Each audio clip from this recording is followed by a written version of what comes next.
Hey guys, welcome to Mo's Kitchen. Today we're going to make a vegetarian stir fry.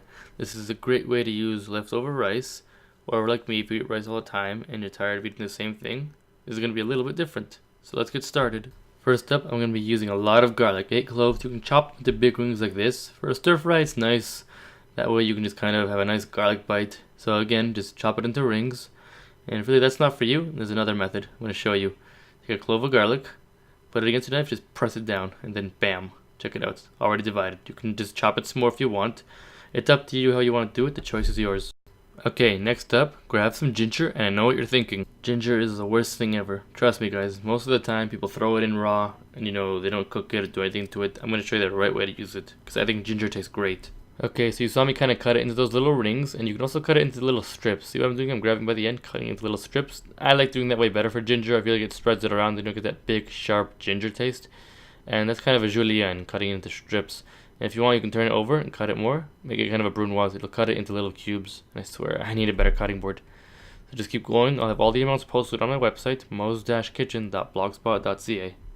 Next up are the mushrooms. There's a lot of different ways. You can just grab it like this and cut from the beginning to the front.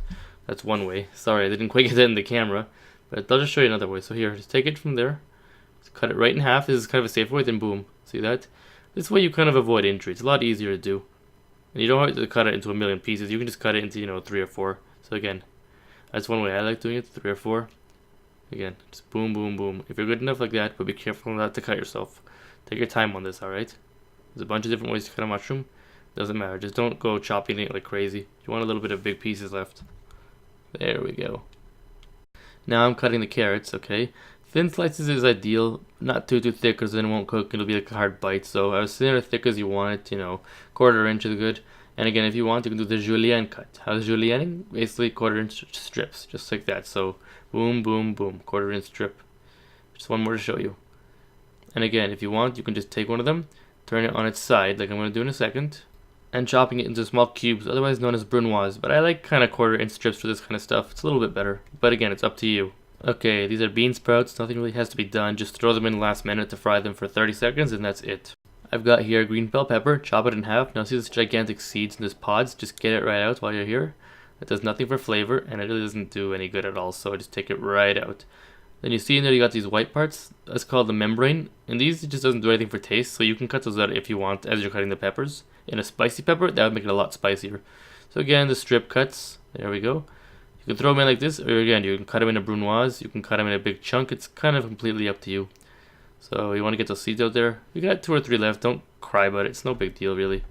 Now, again, this is more habit. I just kind of take out the membrane, just like that. Careful when you're cutting towards yourself. But you can leave it in. Not the end of the world.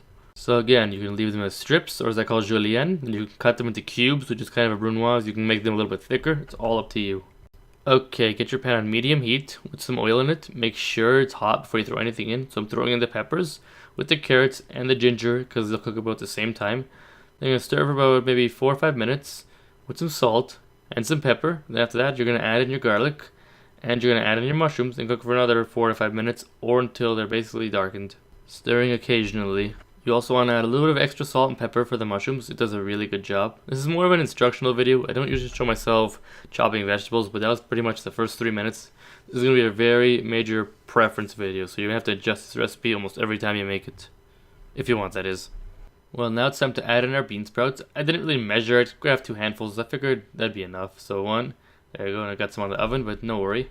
It's been about 30 seconds on the medium heat. Now I'm going to toss in about 5 cups of rice. And it is a lot of rice, but trust me, I've got a lot of leftovers. Okay, so it's been another 30 seconds on medium. Now I'm going to add the sauce. So right now I've got some just Worcestershire sauce. I'm going to add a bunch of drips like that just to begin with. Normally I know my amounts, but again, it's going to change depending on your mood. So now I've got some soy sauce that I'm also adding, just a couple of drips. And trust me, I am definitely going to add more to this. Don't worry about it. And now I'm going to add in my teriyaki. It's very thick. This is just the kind I have right now. So you're going to add all your sauces just like that. And you're also going to add in fish sauce. I'll get to that in 1 second. So just stir it all just like that. Just, get any big chunks out of there. Keep it on low heat right now, or just off. The residual heat should get the rest of it done. Okay, right now I'm pouring my fish sauce. This stuff smells disgusting, but trust me, it tastes very good and the smell goes down when you cook it. So I'm just putting in a lot because I like fish sauce in this kind of stuff. Okay, now give it a quick stir. And now you want to give it a taste test to see if it's how you like. For me, it's definitely a no. So I'm going to add more teriyaki sauce because I really love teriyaki. Also, I'm going to add in just a little more soy sauce. That should do the job. Give it a stir.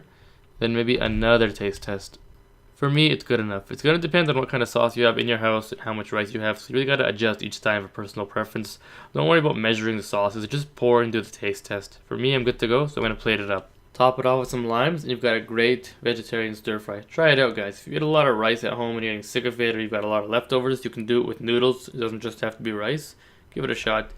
Thanks for watching, guys. Tell me what you thought about my video.